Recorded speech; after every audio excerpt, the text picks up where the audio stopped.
শেখ হাসিনা ও কামালের মৃত্যুদণ্ডের রায়ের কপি আজ যাচ্ছে না স্বরাষ্ট্র ও পররাষ্ট্র মন্ত্রণালয়ে, জানিয়েছে ট্রাইব্যুনাল প্রশাসন। আজও কড়াপাহাড়ে ধানমন্ডি ৩২ পরিস্থিতি স্বাভাবিক, বাড়িটি ঘিরে রেখেছে আইন শৃঙ্খলা বাহিনী, সামনে সড়কে চলাচল বন্ধ। রায় পরবর্তী নাশকতা এড়াতে সারা দেশে সতর্ক অবস্থানে আইন শৃঙ্খলা বাহিনী, সড়কে যান চলাচল স্বাভাবিক, চলছে দূরপাল্লার সব পরিবহন। স্বর্ণ ও হীরা চোরাচালানের মাধ্যমে অর্থ পাচারের অভিযোগ ডায়মন্ড ওয়ার্ল্ডের মালিক দিলীপ আগারওয়ালের বিরুদ্ধে, সিআইডির মামলা। এবং সৌদির কাছে F-35 যুদ্ধবিমান বিক্রি করবে যুক্তরাষ্ট্র, সালমানের ওয়াশিংটন সফর হবে চুক্তি, ইসরায়েলের সাথে সম্পর্ক জোরদারের শর্ত।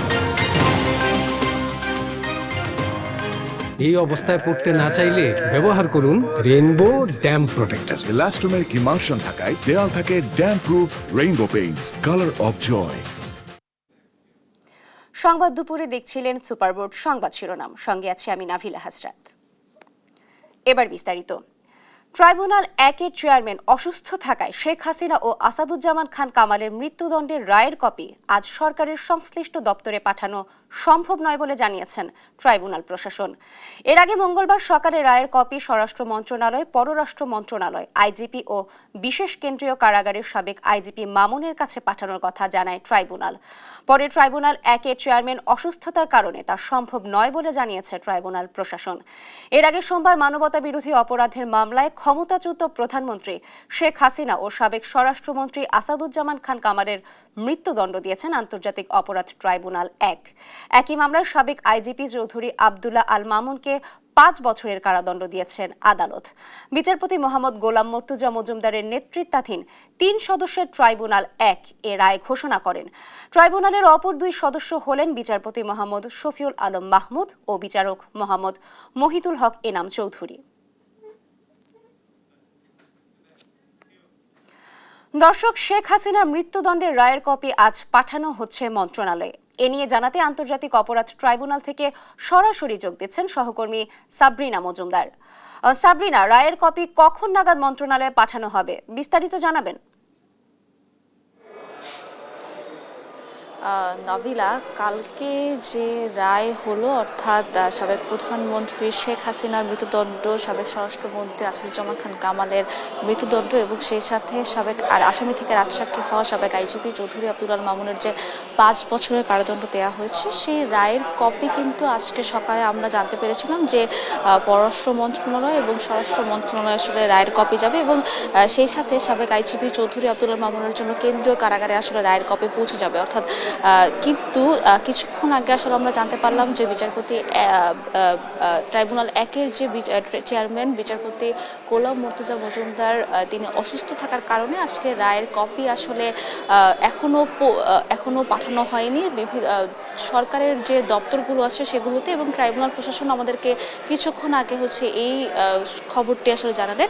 এবং সেই সাথে আরেকটি যদি বিষয় জানিয়ে দিতে চাই যে আজকে কিন্তু চাংখারপুল মামলার সাক্ষ্য গ্রহণ হওয়ার কথা ছিল, তবে এই আজকে চাংখারপুল মামলার সাক্ষ্য গ্রহণ হবে না এবং সেই সাথে আবু সাইদ মামলার যে সাক্ষ্য গ্রহণ সেটি ট্রাইব্যুনাল ২ যেটি হওয়ার কথা ছিল সেটি কিন্তু সাক্ষ্য গ্রহণ কিন্তু শুরু হয়েছে। এবং সেই সাথে আবু সাইদ মামলার কিন্তু এই আবু সাইদকে যারা প্রত্যক্ষভাবে দেখেছেন যে তার মৃত্যু এবং সেই সাথে তার যে পরিবারের সদস্যরা যারা ছিলেন, তারপরে তার সহকর্মী যারা ছিলেন, তারা সহকর্মী বা সহযোদ্ধা এবং সেই সাথে তার সাথে সহপাঠী যারা ছিলেন, তারা কিন্তু তারা এসে কিন্তু এখানে সাক্ষ্য দিয়েছেন। এবার আবু সাইদের যে ডাক্তার যে ট্রিটমেন্ট করেছিল তিনিও কিন্তু আসলে সাক্ষ্য দিয়েছেন এবং আজকেও সেই সাক্ষীদের মধ্যে থেকেই আসলে কয়েকজন সাক্ষী দেওয়ার জন্য এসেছেন। কিছুক্ষণের মধ্যে আসলে সাক্ষ্যগ্রহণ শুরুও হয়ে গিয়েছে, কিছুক্ষণ পর আসলে আমরা জানতে পারবো যে এই বিষয়ে আসলে তথ্য। তবে আপনি যেটা বলছেন যে এই যে আজকে যে রায়ের কপি, অর্থাৎ শেখ হাসিনার মামলার যে রায়ের কপি, সেই রায়ের কপি আসলে বিচারপতি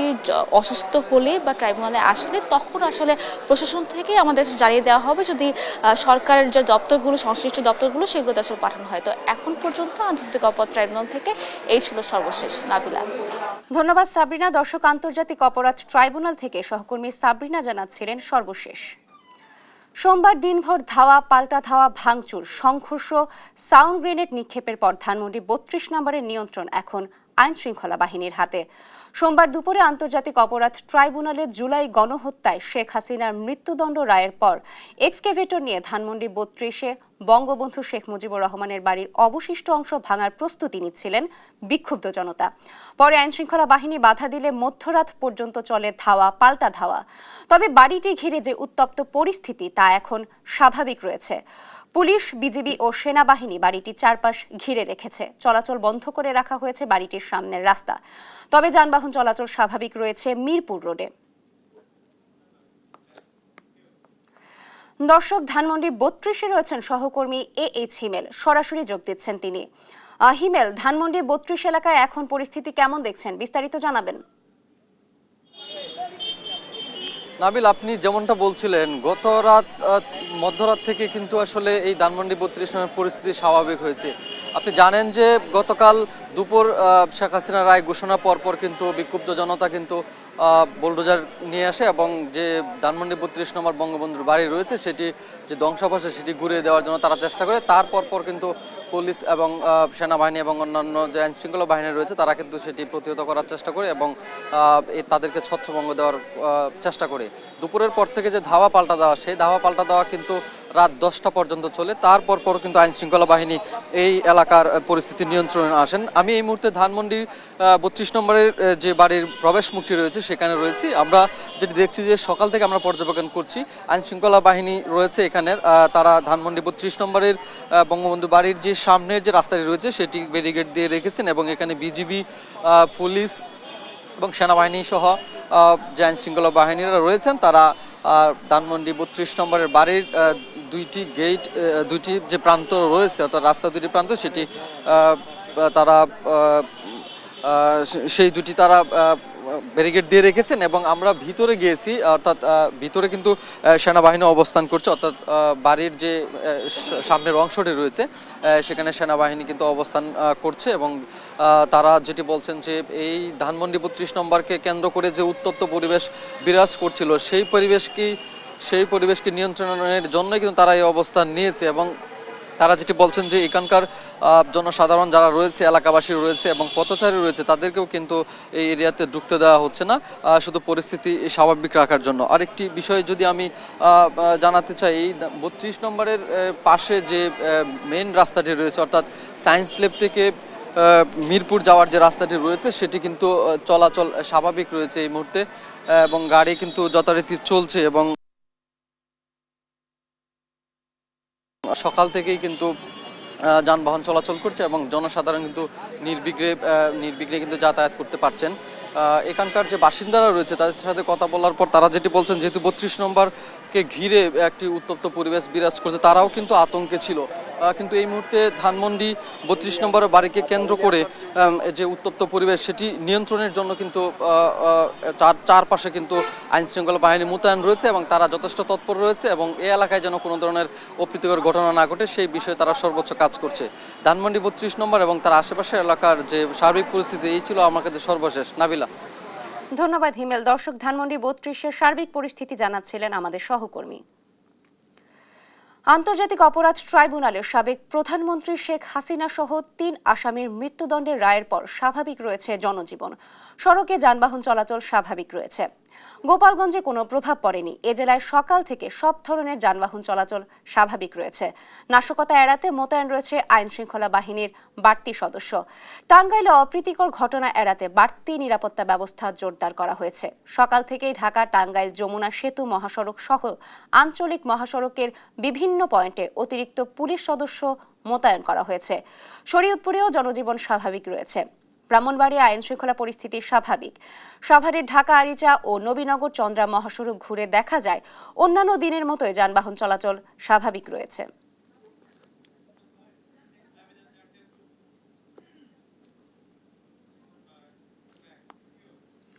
সড়কের যান চলাচল ও আইন শৃঙ্খলা পরিস্থিতি জানাতে শরীয়তপুর বাস স্ট্যান্ড থেকে যুক্ত হচ্ছেন সহকর্মী সাইফুল ইসলাম আকাশ। আকাশ, যান চলাচল আইন শৃঙ্খলা পরিস্থিতি কেমন দেখছেন এখন, বিস্তারিত জানাবেন। নাবিলা, সকাল থেকেই কিন্তু আমরা দেখি যে যান চলাচল শরীয়তপুর থেকে ঢাকামুখী যে বাস এবং ব্যক্তিগত পরিবহনের গাড়িগুলো রয়েছে সেগুলো কিন্তু স্বাভাবিকভাবে যাচ্ছে। এবং আইন শৃঙ্খলা বাহিনীর কথা যদি বলতে হয়, তারা কিন্তু এই সকাল থেকে তারা কিন্তু বেশ কঠোর নজরদারিতে রেখেছে। যেহেতু শরীয়তপুর জেলা আওয়ামী লীগ অধ্যুষিত এলাকায়, এই এলাকায় কোনো রকমের নাশকতা যেন না হয়, তার কারণে কিন্তু সেনাবাহিনী, পুলিশ, র্যাব ও আনসার সদস্যরা কিন্তু সর্বক্ষণই মনিটরিং রয়েছে। এই মুহূর্তে অবস্থান করছি শরীয়তপুর বাস টার্মিনালে। এখানকার চিত্রটা যদি আপনাকে একটু দেখানোর চেষ্টা করি, সেক্ষেত্রে কিন্তু এই জায়গাটি দিয়ে কিন্তু প্রতিদিন যেই যান চলাচল রয়েছে সে তুলনায় কিন্তু আজকে কিছুটা বেশি রয়েছে। গত 2 দিন কিন্তু আমরা দেখেছি যান চলাচল কিছুটা কম ছিল, সে তুলনায় আজকে কিন্তু সকাল থেকে কিন্তু যান চলাচল অনেকটাই বেড়েছে। এবং বাস মালিক সমিতির যারা সদস্যরা রয়েছেন এবং মালিক পক্ষ রয়েছে তাদের সাথে কথা বলেছে, তারা কিন্তু একটি শঙ্কায় রয়েছে। যেহেতু 13ই নভেম্বর একটি চিনিবাহী ট্রাকে এবং পুলিশের গাড়িতে ককটেল বিস্ফোরণের ঘটনা ঘটিয়েছে কার্যক্রম নিষিদ্ধ আওয়ামী লীগ সংগঠনের নেতাকর্মীরা, এর পরেই কিন্তু তারা অনেকটা আতঙ্ক নিয়ে এই সড়ক দিয়ে তারা বাস চলাচল করছে। আমরা একটু কথা বলার চেষ্টা করব বাস মালিক সমিতির যারা কিন্তু সদস্য রয়েছে তাদের সাথে। আসলে আপনারা কতটা নির্বিঘ্নে এখান দিয়ে বাস চলাচল করতে পারছেন এবং প্রশাসন আপনাদেরকে কি আশ্বাস দিচ্ছে? আমাদের 13 তারিখ থেকে আজকে 18 তারিখ পর্যন্ত আমাদের গাড়ি নিয়মিত চালাতে চাচ্ছি, কিন্তু প্রশাসন যদি আমাদের পর্যাপ্ত পরিমাণের প্রোটেকশন দেয়, যেভাবে আছে আমরা গাড়ি চালাতে পারবো ইনশাল্লাহ। যদি প্রশাসন সচেতনভাবে আমাদের পাহারা দেয়, তুলনামূলক আমাদের যাত্রী একটু কম হলেও আমরা চাই আমাদের এই যাত্রী সেবাটা যেন প্রশাসনের মাধ্যমে আমরা যেন যাত্রীদের ভালোভাবে দিতে পারি। ধন্যবাদ আপনাকে। এদিকে যদি একটু দেখানোর চেষ্টা করি, তাহলে কিন্তু পুলিশের যারা সদস্যরা রয়েছেন, যাদেরকে সন্দেহ করছেন তাদেরকে কিন্তু তারা জিজ্ঞাসাবাদ করছেন। পাশাপাশি ব্যক্তিগত গাড়ি এবং যেই বাস ট্রাকগুলো রয়েছে সেগুলোতে তারা যেই জায়গাগুলোতে তারা মনে হচ্ছে যে সন্দেহ কিছু রয়েছে, বিস্ফোরক দ্রব্য নিয়ে যেতে পারে, এরকম সন্দেহ থেকে কিন্তু তারা দেখার চেষ্টা করছে। তো এই ছিল আমার কাছে শরীয়তপুরের আইন শৃঙ্খলা পরিস্থিতির সর্বশেষ তথ্য। ধন্যবাদ আকাশ। দর্শক, শরীয়তপুরের সর্বশেষ পরিস্থিতি জানাচ্ছিলেন আমাদের সহকর্মী। এদিকে গোপালগঞ্জের কোটালীপাড়া থানায় ককটেল বিস্ফোরণের ঘটনায় 3 জন পুলিশ সদস্য আহত হয়েছে। সোমবার রাত 10টার দিকে এ হামলা হয়। কোটালীপাড়া থানার ওসি খন্দকার হাফিজুর রহমান জানান, রাত 10টার দিকে থানার পেছনের দিক থেকে ভবন লক্ষ্য করে একটি ককটেল নিক্ষেপ করে দুর্বৃত্তরা। ককটেলটি একটি রুমে বিস্ফোরিত হলে 3 জন আহত হয়। এছাড়া কোটালীপাড়া উপজেলা কমপ্লেক্স ভবনের ছাদে রাত 9টার দিকে 2টি ককটেল বিস্ফোরণ হয়, তবে কেউ হতাহত হয়নি।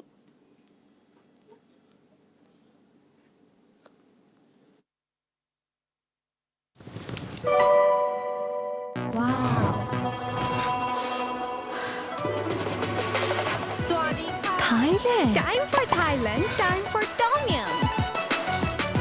Introducing Doodles. Tom Yum Shrimp Doodles. Doodles খান নাই তো noodles খান নাই। এবার অন্যান্য প্রসঙ্গ।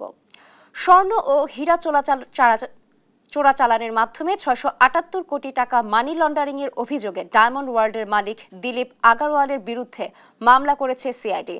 মঙ্গলবার এক বিজ্ঞপ্তিতে এ তথ্য জানানো হয়। এতে বলা হয়, চোরাচালানের মাধ্যমে স্বর্ণ ও হীরা সংগ্রহ করে অবৈধ পন্থায় অর্জিত 678 কোটি টাকা মানি লন্ডারিং এর প্রাথমিক সত্যতা পাওয়ায় ডায়মন্ড ওয়ার্ল্ডের মালিক দিলীপ কুমার আগারওয়ালের বিরুদ্ধে মামলা করেছে সিআইডির ফাইন্যান্সিয়াল ক্রাইম ইউনিট।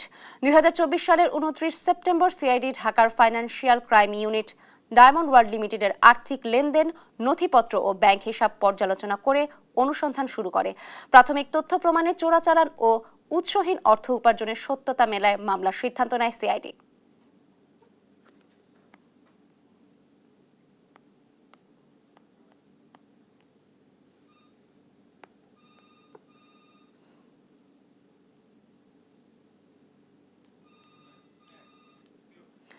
রাজধানীর পল্লবীতে প্রকাশ্যে গুলি করে হত্যা করা হয়েছে পল্লবী থানা যুবদলের সদস্য সচিব গোলাম কিবরিয়াকে।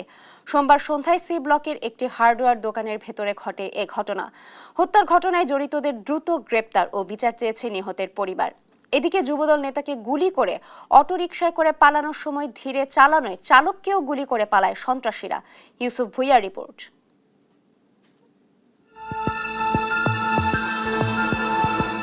দেখে মনে হতে পারে এটি কোনো সিনেমার দৃশ্য, কিন্তু না, এটা বাস্তব। রাজধানীর পল্লবী থানা যুবদলের সদস্য সচিব গোলাম কিবরিয়াকে ঠিক এভাবেই প্রকাশ্যে গুলি করে হত্যা করা হয়েছে। সিসিটিভি ফুটেজে দেখা যায় গোলাম কিবরিয়া অবস্থান করছিলেন একটি হার্ডওয়্যার দোকানে, আর দোকানের বাইরে আগে থেকেই অপেক্ষা করছিল সন্ত্রাসীরা। তাদের মাথায় হেলমেট, মুখে মুখোশ আর চাদর দিয়ে ঢাকা। গোলাম কিবরিয়ার মৃত্যুর সংবাদ শুনে উত্তপ্ত হয়ে ওঠে পল্লবী এলাকা। দলীয় নেতাকর্মীরা করেন বিক্ষোভ। নেতারা বলেন এমন হত্যাকাণ্ড গভীর উদ্বেগের। কিবরিয়ার কোনো ব্যক্তিগত কোনো শত্রু ছিল না এবং আমরা এই ঘটনার এখন পর্যন্ত কোনো ক্লু পাচ্ছি না। এখন দেশে থানা, পুলিশ, সেনাবাহিনী সমস্ত কিন্তু পরিপূর্ণ, এখন কেন হত্যা হচ্ছে? অন্তর্বর্তীকালীন সরকার আমাদের নিরাপত্তা দিতে ব্যর্থ হচ্ছেন। আপনারা তো ইতিপূর্বে দেখেছেন দেশের বিভিন্ন গুরুত্বপূর্ণ স্থাপনায় অগ্নিসংযোগ হচ্ছে, মানুষ হত্যা হচ্ছে। তাহলে কীভাবে আমরা বলবো বা আপনারা বলবেন যে অন্তর্বর্তী সরকার আমাদেরকে নিরাপত্তা দিচ্ছে বা দেশের নিরাপত্তা দিচ্ছেন? স্থানীয়রা বলছেন গোলাম কিবরিয়া প্রায় সময় এখানে অবস্থান করতেন। এ হত্যা পরিকল্পিত ধারণা তাদের। সন্ত্রাসীরা হয়তোবা তারা আগে থেকে ওত পেতে ছিল যে এটা কিনা সে এখান থেকে এই দোকানে অবস্থান করার আগেই সন্ত্রাসীরা এই গেট দিয়ে ঢুকে, এই সাইডে গেটটা দিয়ে ঢুকে কিছু বোঝার আগেই তাকে এলোপাতাড়ি গুলি করে। অনেক ভালো মনের মানুষ, কেন কি বা কারা কেন তাকে হত্যা করছে এইভাবে সন্ত্রাসী কায়দায় এবং প্রকাশ্য দিবালোকে সিসি ক্যামেরার মধ্যে, এটা অত্যন্ত ভীতিকর। এদিকে এই ঘটনায় একজনকে আটক করেছে পুলিশ। কী কারণে এই হত্যাকাণ্ড তা নিশ্চিত নয় পুলিশ। ঘটনাস্থল থেকে একজনকে গ্রেপ্তার করি, জনগণের সহায়তায় ঘটনাস্থল থেকে একজনকে গ্রেপ্তার করি। আমরা ওরে নিয়ে বাকি অন্যান্য আর সাথে কারা কারা জড়িত ছিল ওকে নিয়ে ওটা নিয়ে আমরা কাজ করছি। আমরা তদন্ত আমরা শেষ করে আমরা পাইলে আপনাদেরকে জানাবো। তবে এই হত্যা রাজনৈতিক নাকি পূর্বশত্রুতার কারণে হয়েছে তা স্পষ্ট নয় পরিবার। স্ত্রী বলছেন দলের নেতৃত্বের সঙ্গে কথা বলেই মামলার সিদ্ধান্ত নেওয়া হবে। তার জনপ্রিয়তা যেহেতু দিন দিন বেড়ে চলতেছে, এটা যাদের জন্য অসুবিধার কারণ নিশ্চয়ই তারাই এই কাজটা করছে। এরা কারা এটা আমি জানি না। এটা আমার দলেরও হইতে পারে, বিএনপির দলেরও হইতে পারে, আওয়ামী লীগও হইতে পারে। দলীয় সিদ্ধান্ত জানার পরে যদি আমার প্রয়োজন পড়ে যে মামলা করতে, তাকে হত্যা করা হয়েছে এভাবে পরিকল্পিতভাবে, অবশ্যই আমাকে মামলা যেতে হবে। এদিকে যুবদল নেতাকে গুলি করে পালানোর সময় ধীরে অটো চালানোয় অটোচালককেও গুলি করে সন্ত্রাসীরা। আরিফ নামের অটোচালক এখন আশঙ্কাজনক অবস্থায় ঢাকা মেডিকেল কলেজ হাসপাতালে চিকিৎসাধীন রয়েছেন। ইউসুফ ভুঁইয়া, দেশ টিভি, ঢাকা।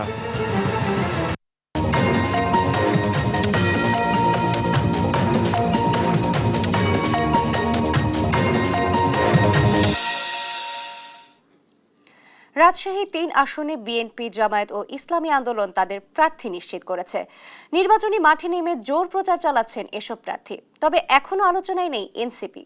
সবজি আর মিষ্টি পানের অঞ্চল হিসেবে পরিচিত এ আসনটিতে ভোটাররা এবার চান যোগ্য প্রার্থী নির্বাচিত করতে। কাজী শাহেদের রিপোর্ট। সদর থেকে পবা আর বাগমারা থেকে মোহনপুর জুড়ে রাজশাহী ৩ আসন। এই অঞ্চলের মানুষের আয়ের উৎস মিষ্টি পান আর সবজি। আসনটিতে বেশিরভাগ সময় বহিরাগতরাই সংসদ সদস্য হয়েছেন। আগামী সংসদ নির্বাচনের জন্য বিএনপি, জামায়াত ও ইসলামী আন্দোলন প্রার্থী চূড়ান্ত করেছে। দল থেকে মনোনয়ন পেয়ে তারা ছুটছেন ভোটারদের কাছে। বাবা মোহনপুরের মানুষ যদি আমাকে নির্বাচিত করে, আমি হোপফুল যে তারা আমাকে ইনশাল্লাহ নির্বাচিত করবে। বিএনপি হচ্ছে জনগণের দল। আমরা জনগণের যেটা প্রায়োরিটি, সেটাকে আমরা প্রায়োরিটি দেব। রাজশাহীর সাথে রেল যোগাযোগটা বাড়ানো দরকার। যদি মিটার গেজ লাইনটা স্থাপন করা যায়, চিটাগাং সিলেটের সাথে ডাইরেক্ট ট্রেন যোগাযোগটা করা যায়, তাহলে রাজশাহী মানুষের অনেক দুর্গতি থেকে লোপ পাবে। 1 নম্বর টার্গেট থাকবে যে মাদক মুক্ত, নেশামুক্ত সমাজ উপহার দেওয়া এবং রাস্তাঘাট, বিশেষ করে শিক্ষা বন্ধন, শিক্ষার মান উন্নয়ন। প্রার্থীদের নানা প্রতিশ্রুতির কাছে বিভ্রান্ত ভোটাররা। তারা বলছেন মিষ্টি পান আর সবজি নির্ভর এই অঞ্চলে তাদের উৎপাদিত পণ্য বিদেশে রপ্তানির উদ্যোগ নেবেন এমন প্রার্থী বাছাই করবেন। যাচাই বাছাই করবো সেই লোকটা আসলে ভালো না দুর্নীতিবাজ না গরিব অসহায় মানুষকে ভালোবাসবে না, সেই লোককে আমি ভোট দিতে চাই না। যার চরিত্র ভালো বা দেশটা ভালোভাবে চালাবে বা আমরা দর্শকের শান্তি থাকবো, সেই লোকে কি দেবো ভোট। এই হলো কৃষি অঞ্চল দেশ, পান, আলু, ধান এগুলোর উপরে যারা প্রাধান্য দেয় তাদেরকে আমাদেরকে ভালো লাগবে। আগামীর নির্বাচন শুধু প্রার্থী বাছাই নয়, দেশের ভবিষ্যৎ নির্ধারণেরও। গ্রিন ইমেজ ও তৃণমূলের সঙ্গে সম্পর্ক আছে, উন্নয়নে ভূমিকা রাখতে পারবেন এমন প্রার্থীকে নির্বাচিত করার পরামর্শ সুশাসন বিশ্লেষকদের। উন্নয়ন সকলকে নিয়ে, কাউকে পিছনে ফেলে নয়, সেই লক্ষ্যে যদি এগোতে হয়, রাজনৈতিক দলের নীতিমালা দর্শনের প্রকাশ্য স্বচ্ছ ঘোষণা যেমন থাকতে হবে, অপচয় খাতে আমরা কতটা কমাবো কতটা বাড়াবো যেমন বলতে হবে, তেমনিভাবে সৎ, দেশপ্রেমিক এবং পরিচ্ছন্ন মানুষকে খুঁজে বের করে। আগামী নির্বাচনে রাজশাহী 3 আসনে বিএনপি জামাতের মধ্যে লড়াই হবে বলছেন সাধারণ ভোটাররা। কাজী শাহেদ, দেশ টিভি। 6 বছরেও শেষ হয়নি ঢাকা ধামরাইয়ের সোমভাগ সেতুর নির্মাণ কাজ। ঠিকাদারি প্রতিষ্ঠানের কাজ শেষ করার কথা ছিল 1 বছরের মধ্যে। এতে চরম ভোগান্তি পোহাচ্ছেন বংশী নদীর দুপারের বাসিন্দারা। সহকর্মী দেওয়ানি মনের রিপোর্ট। ঢাকার অদূরে ধামরাইয়ের সোমভাগ ইউনিয়নের বুক চিরে বয়ে চলা বংশী নদী আলাদা করেছে ফুকুটিয়া ও দেপোসাই গ্রামকে। নদীর দুপারের সবুজ প্রান্তরে বসবাস 30,000 মানুষের। সৌন্দর্যে ভরপুর এই গ্রামগুলোতে যাতায়াত ততটা সহজ নয়। নদী পারাপারে একমাত্র ভরসা খেয়া নৌকা। কেউ বিপদে পড়লে বা অসুস্থ হলে দুর্ভোগের অন্ত নেই এ জনপদের মানুষের। ব্রিজটা 2019 সালে শুরু হয়েছিল, শেষ হওয়ার কথা ছিল 2020-এ, আর এখন প্রায় 25 সালে শেষ, এখনো কাজ শেষ হয়নি। এইখানে ব্রিজ না থাকার কারণে তাদের যে সমস্যা, বর্ষা মাস আসলে যে করুণ দৃশ্যটা, নৌকা ডুবে যাইব এরকম মনে হয়। স্থানীয়দের দীর্ঘদিনের দাবির প্রেক্ষিতে 2019 সালে শুরু হয় সোমভাগ সেতুর নির্মাণ কাজ। চুক্তি অনুযায়ী 2020 সালের মধ্যে কাজ শেষ করার কথা থাকলেও ঠিকাদারি প্রতিষ্ঠানের কারণে দফায় দফায় সময় বাড়ানো হয়। 6 বছর পার হলেও সেতুর কাজ অর্ধেকও শেষ হয়নি। এতে ক্ষুব্ধ স্থানীয়রা। এই ব্রিজটা না হওয়ার কারণে আমাদের অনেক অসুবিধা হচ্ছে, যেমন আমাদের কৃষিকাজ করবা গেলে অনেক কিছু, যেমন পারাপার করার সমস্যা। রোগী ইমার্জেন্সি হয় তখন তার মেডিকেলে নেওয়া অনেক সমস্যা। যাওয়া আসার জন্য আমাকে তো উপার্জন না গেলে কোনো রকম কাজ সম্পন্ন হয় না। কালামপুরে হাট করতে হয়, ধামরাই হাট করতে হয়, স্কুল করতে হয়, আমাকে সব উপায়।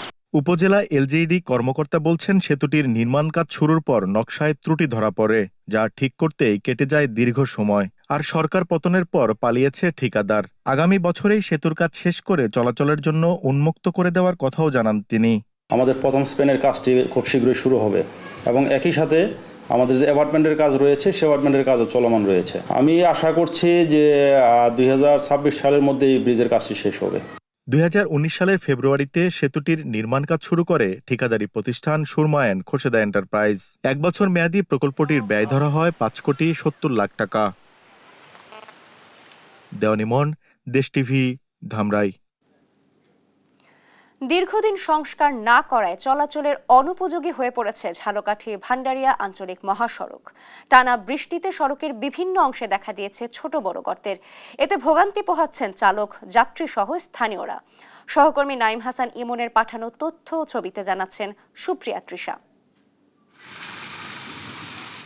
সড়ক জুড়ে এমন অসংখ্য ছোট বড় গর্ত, সামান্য বৃষ্টিতেই কাদা পানিতে হয় একাকার। এমন চিত্র ঝালকাঠি ভান্ডারিয়া আঞ্চলিক মহাসড়কের। আঞ্চলিক মহাসড়কটির বাগরি পেট্রোল পাম্প থেকে পিংড়ি পর্যন্ত 15 কিলোমিটার অংশে একেবারেই চলাচল অনুপযোগী হয়ে পড়েছে। এতে সড়ক চলতে পোহাতে হয় ভোগান্তি।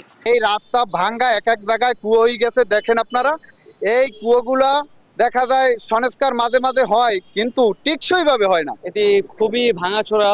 এটাতে গাড়িতে যখন চলাচল করি ধাক্কায় ধাক্কায় পুরো শরীর ব্যথা হয়ে যায়, ব্যথার ট্যাবলেট খাইতে হয় রাতের বেলা। সরকার কর্তৃক কোনো ধরনের ব্যবস্থা গ্রহণ করা হচ্ছে না। অতি শীঘ্রই আমরা চাই যে এই সড়কের মেরামত এবং সংস্কার কাজ দ্রুত সম্পন্ন করা হোক। স্থানীয়দের অভিযোগ, বেহাল সড়কটি সংস্কারে কোনো উদ্যোগ নেওয়া হয়নি। মাঝে মধ্যে বালু, পাথর আর পিচ ঢেলে লোক দেখানো সংস্কার করা হয়।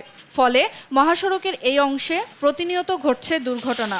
সারা গন্ধে ভরা, জায়গায় জায়গায় ভাঙ্গা গর্ত, আমাদের অনেক সমস্যা। গাড়ি লাইনচ্যুত হয়ে যায়, রাস্তা থেকে বের হয়ে যায়। সরকারের কাছে অনুরোধ জানাই যেন এটা দ্রুত মেরামত করা হয়। তবে ক্ষতিগ্রস্ত অংশ দ্রুত চিহ্নিত করে মেরামত করার আশ্বাস দিয়েছেন এই কর্মকর্তা। এটি দরপত্র আহ্বান করে দরপত্র মূল্যায়ন পর্যায়ে রয়েছে। আমরা শীঘ্রই দরপত্র অনুমোদনের মাধ্যমে ঠিকাদার নিয়োগ করে কাজটি সম্পন্ন করব।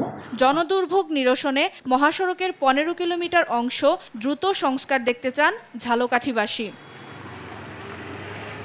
সুপ্রিয়া তৃষা, নিউজ ডেস্ক, দেশ টিভি। গাজীপুরের টঙ্গীতে চটের বস্তার গুদামে আগুন লেগে ব্যাপক ক্ষতি হয়েছে। মঙ্গলবার ভোরে টঙ্গী বাজার গরুহাটা এলাকায় বস্তাপট্টিতে এ ঘটনা ঘটে। আগুনে পুড়ে গেছে কয়েকটি গোডাউনের মালামাল। খবর পেয়ে টঙ্গী ফায়ার সার্ভিসের 3টি ইউনিট প্রায় 1 ঘন্টার চেষ্টায় আগুন নিয়ন্ত্রণে আনে। টঙ্গী ফায়ার সার্ভিসের senior station officer Shahin Alam জানান, প্রায় 1 ঘন্টার চেষ্টায় আগুন নিয়ন্ত্রণে আনতে সক্ষম হন ফায়ার সার্ভিস কর্মীরা। তবে আগুন লাগার কারণ ও ক্ষতির পরিমাণ নিশ্চিত হওয়া যায়নি। এ ঘটনায় হতাহতের কোনো খবর পাওয়া যায়নি।